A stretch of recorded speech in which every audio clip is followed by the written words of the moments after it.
सिंधुदुर्गामध्ये पावसानं पाठ फिरवली आहे। शेतकऱ्यांची चिंता आता वाढली आहे। 6 जूनला पाऊस तळकोकणामध्ये दाखल झाला होता। सिंधुदुर्गात नद्या आणि ओहळ्यांमधील पाणी पातळीमध्ये आता घट झाली आहे। पाऊस नसल्यास भातशेती कशी करणार असा सवाल आता शेतकऱ्यांच्या समोर उभा ठाकलेला आहे।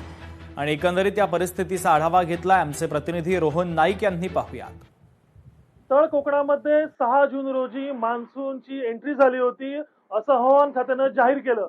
मात्र आजची परिस्थिती पाहिली असता आज तारीख 12 आहे। या 6 दिवसांमध्ये सिंधुदुर्ग जिल्ह्यामध्ये पावसाचं प्रमाण हे अल्प असल्याचं पाहायला मिळते। मी आता आहे कणकवली येथील गडनदी परिसरामध्ये। आपण पाहू शकतो या गडनदीच्या पात्रामध्ये जे पाणी दिसते ते पूर्ण साठवलेलं पाणी आहे। मात्र पाऊस सिंधुदुर्गात न झाल्यामुळे या नदीला पावसाचं पाणी उपलब्ध नसल्यामुळे यावेळी सिंधुदुर्ग जिल्ह्यातील शेतकऱ्याची चिंता मात्र वाढल्याचं पाहायला मिळते।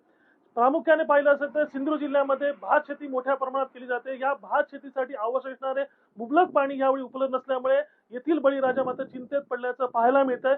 एकंदरीत पाहिलं असेल तर 10 तारखेला सुद्धा पाऊस सिंधुदुर्गात होईल अशी शक्यता होती। मात्र पाहिलं असेल तर आज 12 तारीख आहे। 2 दिवस उलटून गेलेले आहेत। या 2 दिवसामध्ये सिंधुदुर्ग जिल्ह्यामध्ये पाऊस न झाल्याने एकंदरीत सिंधुदुर्ग जिल्ह्यातील बळीराजाची चिंता वाढल्याचं पाहायला मिळतंय। त्यामुळे योगेश खाडेसर, रोहन नाईक, लोकशाही मराठी, सिंधुदुर्ग।